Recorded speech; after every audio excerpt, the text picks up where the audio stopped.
Hello, boys and girls. This is Teacher Leo. E aí, galera do nono ano, todo mundo aí de boa, de boinha? Foi que acharam da volta às aulas? Estão mais felizes e mais satisfeitos com a volta às aulas? Espero que sim, né?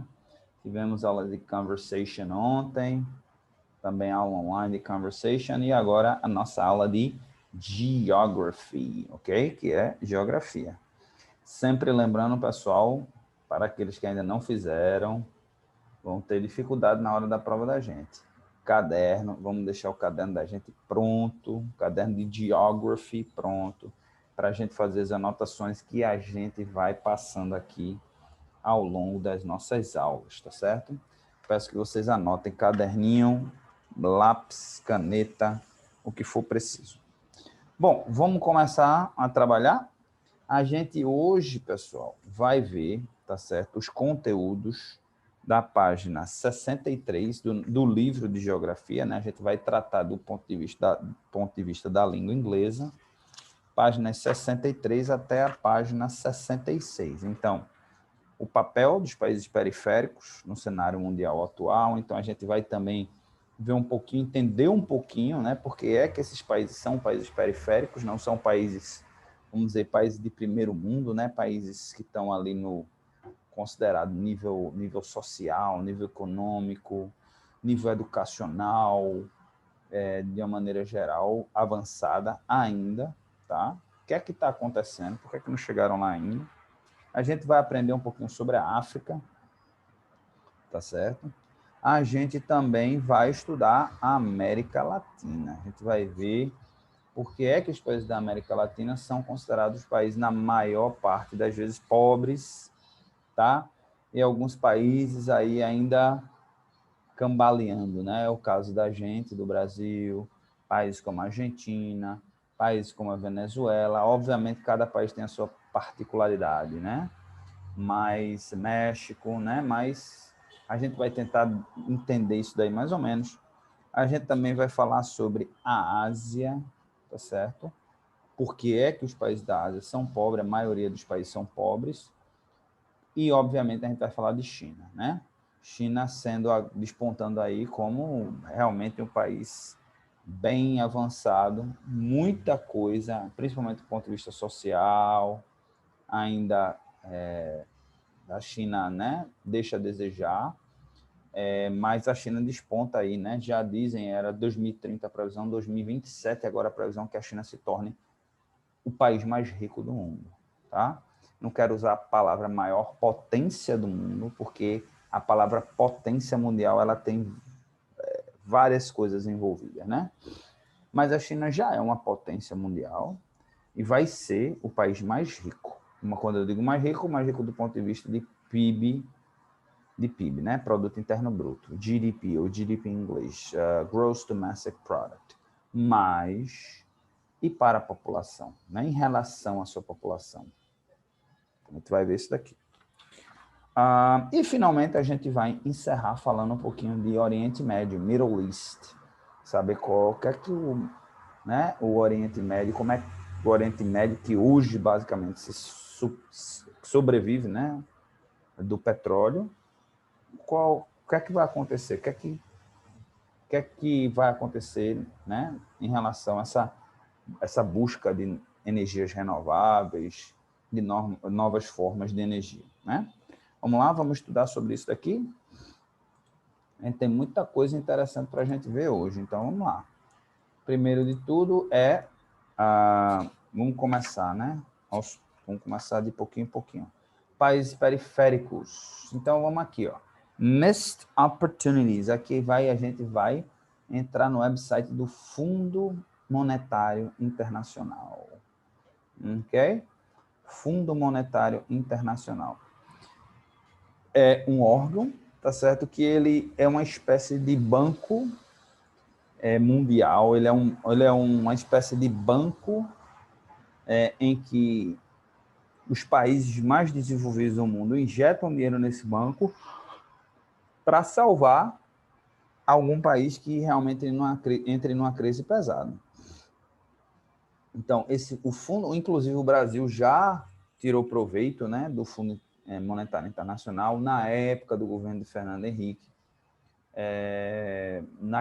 Teve uma crise ali no começo, do fim dos anos 90, começando em 2000, a crise asiática, em que vários países entraram em colapso, Coreia, os tigres asiáticos, a Rússia, e aí afeta o Brasil sobremaneira. O dólar dá um pipoco, né? Na época a gente tinha, hoje a gente tem um câmbio flutuante. O que é o câmbio flutuante? O câmbio flutuante é que ele oscila, né? Todo dia a gente tem o preço do dólar, se vocês assistirem noticiário, né? É as duas coisas que mais se fala, né? A Bovespa, se subiu, se caiu, e o preço do dólar. Um dia não foi assim. Um dia, quando o Plano Real ele foi criado para que ele tivesse paridade com o dólar, tá? Primeiro criou-se uma moeda antes do real, né? Criou-se essa moeda, então igualou a $1, era o equivalente a $1. Esqueci o nome dessa moeda, mas foi um nome provisório e depois mudou-se para real, tá? Era um acrônimo, era a Unidade Monetária Brasileira, um nome assim. Aí era 1 para 1. Aí logo em seguida, assim, passou algum tempinho, alguns meses, aí se transformou em real. Então, o real, na política de governo, o real era 1 para 1, ou seja, hoje o dólar está quase R$ 6, né? Um dia foi 1 para 1. $1 era R$ 1, né?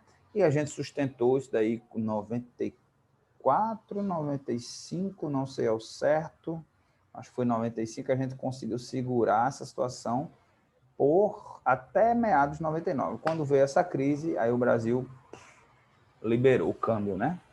E aí deu aquela pipocada. E aí tudo começou a entrar em parafuso, o governo teve que pedir ajuda do Fundo Monetário Internacional, mas o Fundo Monetário Internacional ele é o tipo do banco que diz assim, tá, eu te empresto dinheiro, mas você tem que fazer o que eu estou pedindo, tá?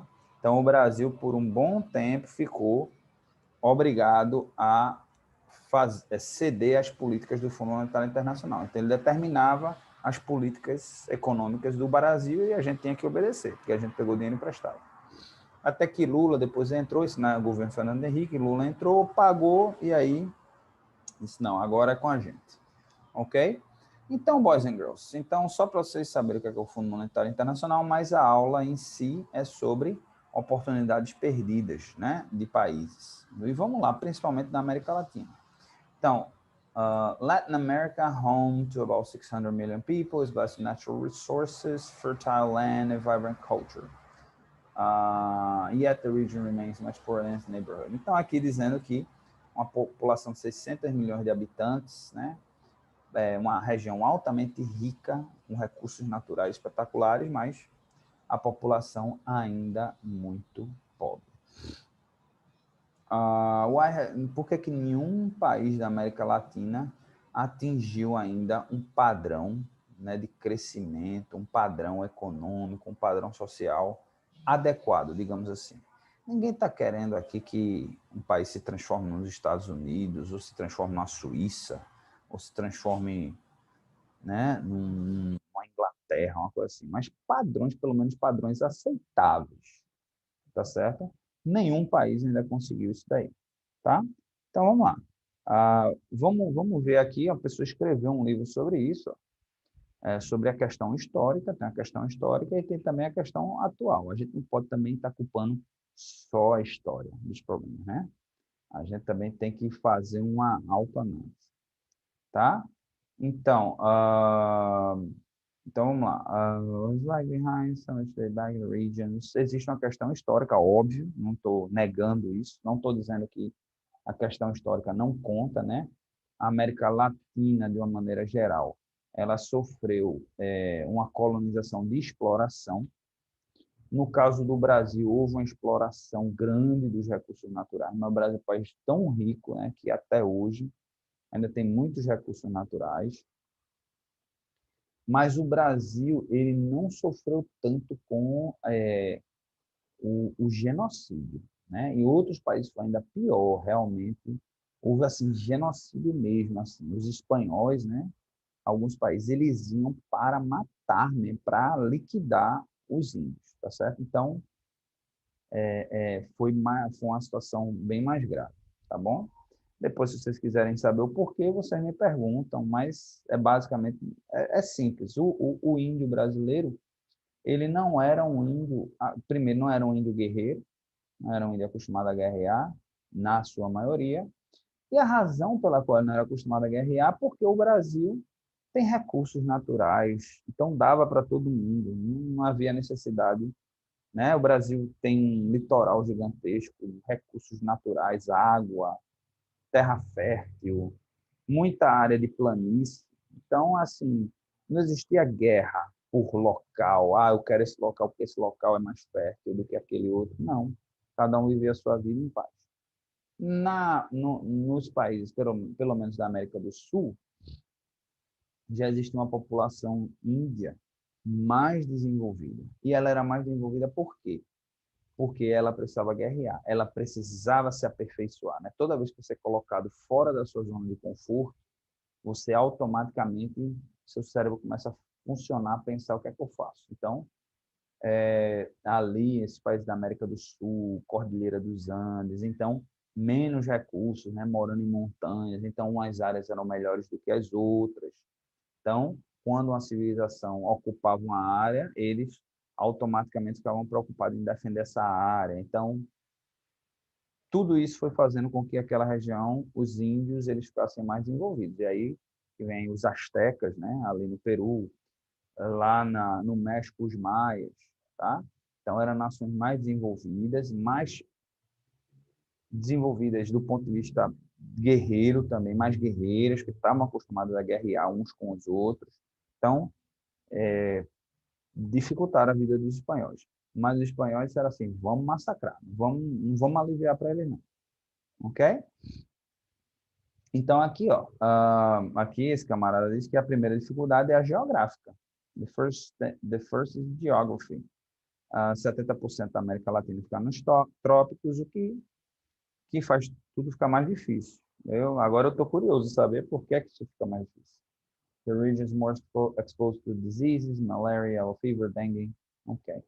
É um argumento. Ele diz que porque ficar nos trópicos é mais difícil. Eu não concordo. Tudo bem que tem mais doenças, né? As pessoas morrem mais por conta de doenças tropicais, mas, por outro lado, a terra é muito mais fértil, né? Você pode cultivar o ano inteiro, enquanto nos países mais frios, não. Então, isso já seria um grande diferencial para ele.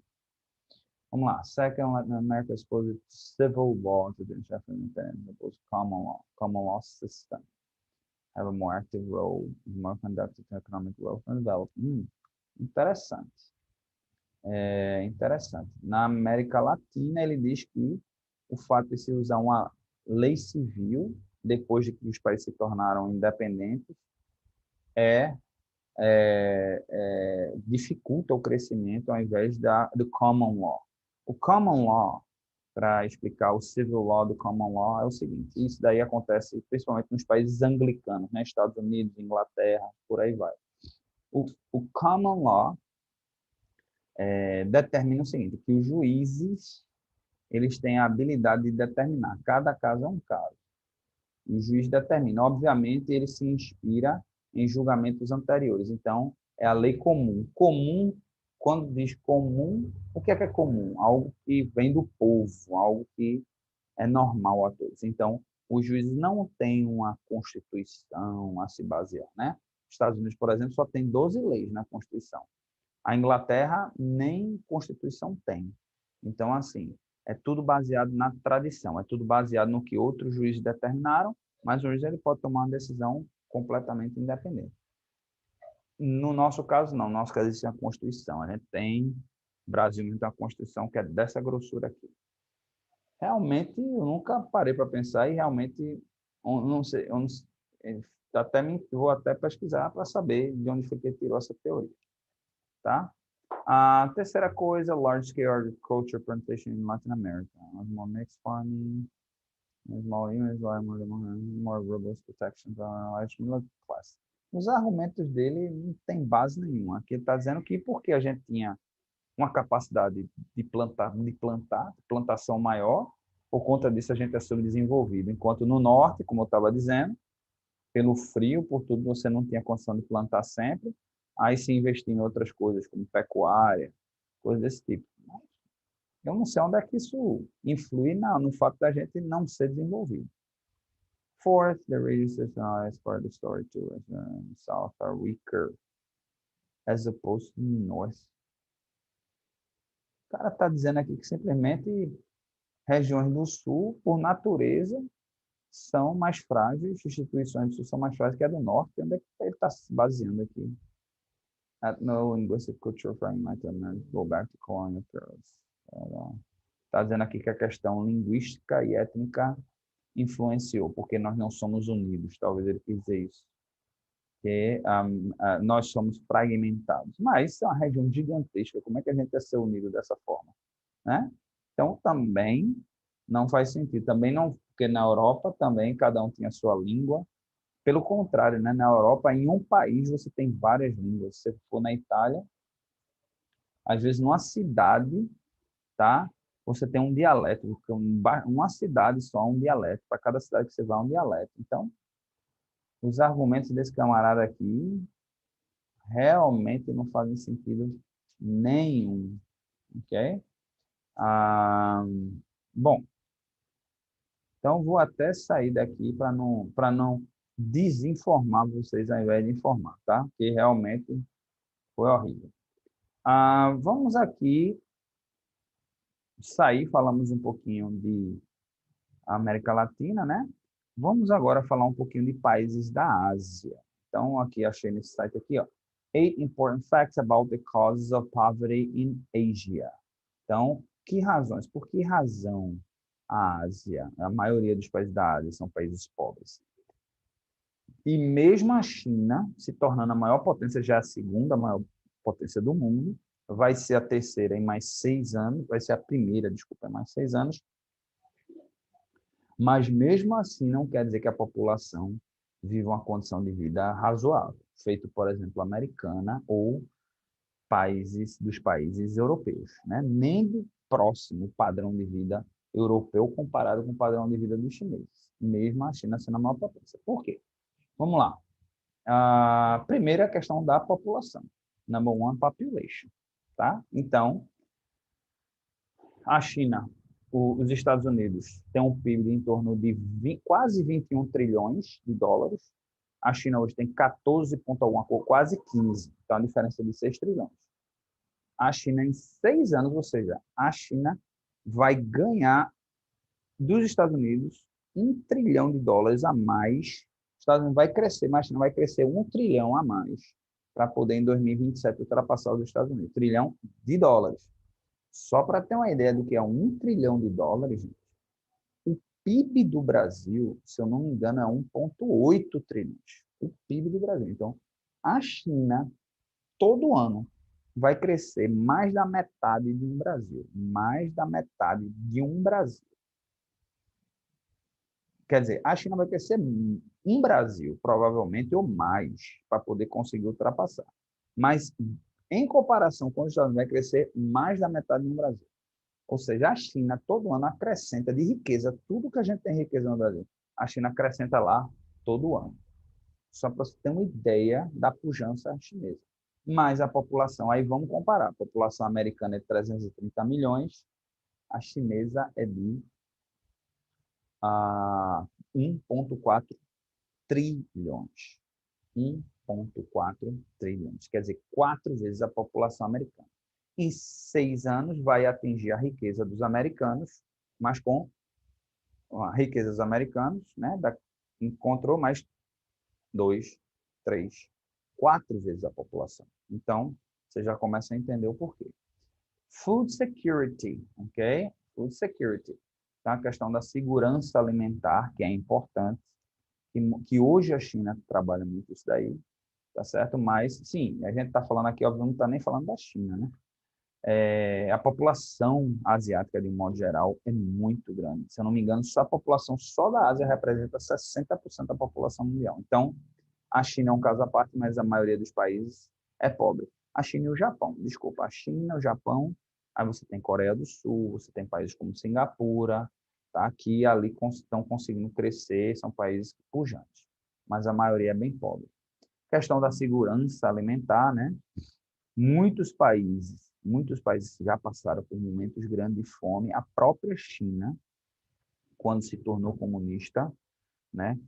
Em quase, se não me engano, quase 70 milhões de pessoas morreram de fome na China por conta da Revolução Comunista. Então, foram países que não pensaram assim na questão da segurança alimentar, que é importante, né, gente? É o básico do básico do básico da gente. Se a gente não tiver alimento, a gente não dura uma semana, né, sem alimento. A gente morre. Então, a gente precisa se preocupar com isso daí. O Brasil, nesse sentido, tem muita segurança alimentar, mas ainda assim as coisas são caríssimas. Por quê? Porque a gente prefere vender para fora. É algo a ser pensado, é algo para a geração de vocês pensarem. Educação. Olha, educação hoje é uma das coisas mais importantes que existe se você quer desenvolver um país. A questão toda da educação é que leva tempo, você tem que fazer investimentos pesados agora para obter o resultado daqui a 20 anos. Então, a nossa mentalidade brasileira, né, de pensar no hoje, curtíssimo prazo, faz com que a gente nunca tenha investido em educação, mas falando da Ásia, também é a mesma coisa, né? Questão da saúde. Saúde também é muito importante, porque se as pessoas não têm saúde, as pessoas não conseguem trabalhar. Se as pessoas não conseguem trabalhar, as pessoas não conseguem produzir. Se as pessoas não conseguem produzir, ao invés das pessoas enriquecerem o país, elas empobrecem o país. Então, a gente precisa de mais pessoas produzindo, dando ao país do que recebendo, tá? Então, investimento em saúde é fundamental.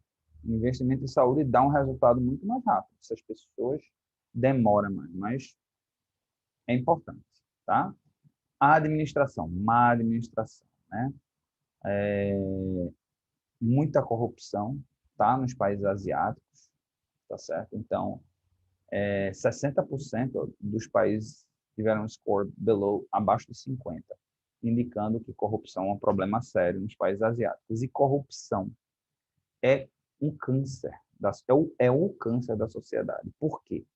Porque o que é que o câncer basicamente faz? Né? O câncer, né, ele cria aquele tumor, ele começa a puxar os insumos, as energias do seu organismo. O seu organismo começa a fraquejar, porque você tem aquela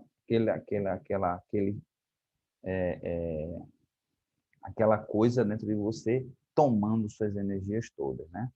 E crescendo.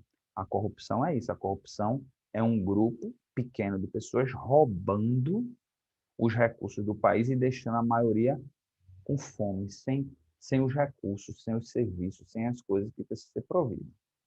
Então, tem uma hora que aquele organismo, né, o organismo ele começa a padecer por conta disso.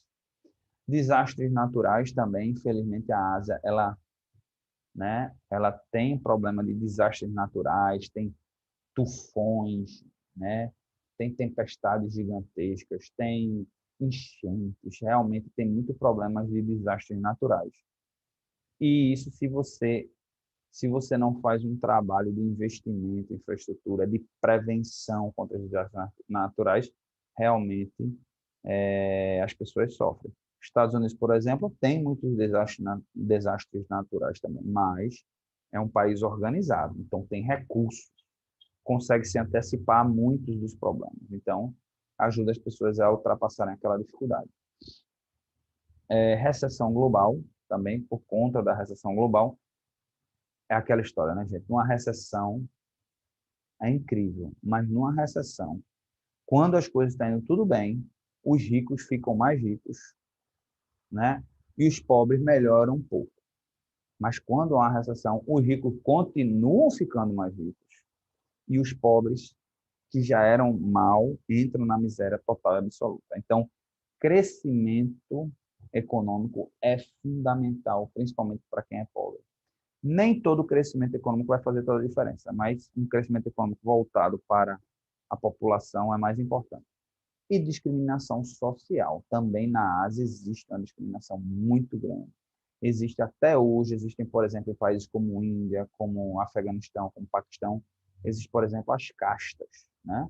Ou seja, se você nasceu numa casta elevada, numa alta casta, você só casa com a alta casta, você só lida com pessoas da alta casta. A casta abaixo da sua você não quer contar. Se você nasceu numa casta baixa, então você está praticamente condenado à pobreza. Praticamente condenado à pobreza, porque ninguém vai te ajudar da casta das castas altas e fica difícil, né? Você, um ou outro, de repente consegue economicamente ascender, mas é algo que ainda puxa muito para baixo. Você vê, a gente aqui no Brasil, por exemplo, a gente não tem esse problema de castas, mas a gente tem um problema sério racial. É um racial intrínseco, escondido, mas que você vê que afeta muitas pessoas, né? Negros, mulheres têm dificuldade de ascensão. Isso sem haver a discriminação declarada. Imagina com a discriminação declarada. Imagina, né? Bom, como a gente já tinha falado, a gente falou muito da China, né? Eu falei, falei, né, na China nessa aula pelo seguinte, porque a China é hoje a segundo país mais rico do mundo e vai ser o primeiro em apenas 6 anos, tá? Mas, assim, é um país que há 20 a 30 anos atrás tinha representação mínima e de 30 anos para cá se tornou essa superpotência. E, assim, não é só o fato de ela se tornar uma potência, mas da forma que ela está crescendo. Ela cresce a passos largos. É como eu disse a vocês, pessoal, o Brasil cresce a China cresce mais de um Brasil, mais do que tudo que o Brasil produz por ano. É muita coisa. O Brasil é a 12ª maior potência do mundo. O Brasil era a nona até alguns meses atrás. O Brasil é a 12ª potência do mundo. Então, não é qualquer paísinho, não. Né? É um país que, em teoria, está entre os mais ricos, em teoria. Então, a ascensão existe realmente, existem muitas pessoas ascendendo na China, existem, mas ainda existe muita gente pobre. Como eu disse, 1,4 trilhão, 1,4 bilhão de pessoas só na China. O Brasil tem 210 milhões, mais ou menos, só para você ver. Vocês verem. Então, tem 7 vezes a população do Brasil, tá? No entanto, o PIB da China é de 15 trilhões, quase 15 trilhões, o Brasil é 1,8. Então, o PIB chinês é mais de 7 vezes, né, o do Brasil. Então, se você for emparelhar a riqueza chinesa, hoje, por população, já está emparelhada com o Brasil. O Brasil não é considerado um país pobre, não é pobre, pobre, pobre. O problema do Brasil é a distribuição de renda. Tem pouca gente com muito e muita gente com muito pouco. Essa questão da distribuição de renda. Na China acontece isso também, mas já é emparelhado com o Brasil, para você ver. E rapidamente vai ultrapassar. Em um ano já vai ter outro Brasil dentro dele. Ok, pessoal? E para a gente finalizar, aqui eu trouxe uma reportagenzinha sobre o Oriente Médio, né? O Oriente Médio é uma região relativamente pobre, com algumas exceções, tá certo? Por exemplo, Arábia Saudita e Israel, tá certo? Você tem basicamente você também tem Emirados Árabes, né? Você tem alguns países relativamente ricos, mas no geral, a desigualdade é muito grande. Também por conta da questão da concentração da riqueza, está na mão de muitos poucos, né? Na mão dos sheiks árabes, né? Na mão dos príncipes, na mão dos reis. Então, um país como a Arábia Saudita, que é um país rico, tá? Mas o dinheiro está concentrado ali na mão de bem pouquinho mesmo. Se, por exemplo, num país como o Brasil, a concentração de renda é muito alta, na Arábia Saudita multiplica isso por 100, né? Porque é na mão de famílias. Então, o país trabalha para sustentar esse pessoal, né? Só que o grande faturamento desses países vem do petróleo. E agora, com o petróleo, né, pelo menos os países desenvolvidos trabalhando para substituir. Alguns países já estão trabalhando em cima disso, como, por exemplo, o caso da própria Arábia Saudita, querendo desenvolver as cidades tipo Dubai, né? A própria Dubai foi um exemplo nos Emirados Árabes, de um país que resolveu investir em outras coisas e funcionou, né? Mas Dubai é uma cidade só, né? E fora isso, você tem a exceção disso daí é o Estado de Israel, tá certo? Que é um país que investe muito em educação, investe muito em tecnologia, investe muito em saúde, investe muito na qualidade dos seus cidadãos, né? Investe muito na questão bélica, porque é um país judeu numa área dominada pelos árabes. Então, eles têm aquela rixa histórica uns com os outros e também por conta da questão ali de Israel e Palestina, que isso daí é uma outra história, só isso daí dá várias aulas, a questão de Israel e Palestina, tá certo? Mas o fato, do ponto de vista econômico, que Israel é um país extremamente pujante e a prova é isso, é que foi o primeiro país que chegou e vacinou 100% da sua população. Ah, é porque a população é pequena. Não, não é só isso, porque tem países que também têm a população pequena ou até menor que Israel e não conseguiram vacinar 100%. É porque investe pesado em tecnologia. Israel é exceção. Eu nem sei, na verdade, se Israel tem petróleo, tá? Realmente me falha agora. Eu acho que não.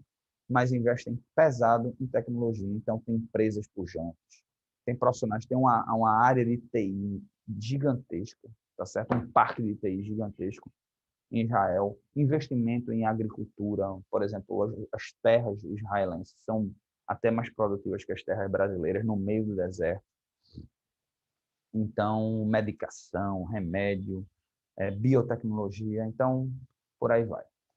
Ok, boys and girls, então a gente vai ficando por aqui com a nossa aula de Geography, tá certo? Como homework, eu gostaria que vocês fizessem uma pesquisa sobre um país em desenvolvimento, ou subdesenvolvido, ou pobre, e uma pesquisa para entender por que é que esse país, até hoje, ele não chegou a um padrão, de pelo menos considerado de primeiro mundo, tá certo? Faça essa pesquisa, coloquem lá no Class App, mandem via Class App ou faz no caderno, passa no Google Tradutor, né? E me manda ou digita. Pode mandar lá naquela mensagem que eu envio ou no privado, tá certo? Fiquem à vontade. E não esqueçam de anotar, fazer essas anotações para que a prova se todo mundo se dê bem, tá bom? See you later, alligators!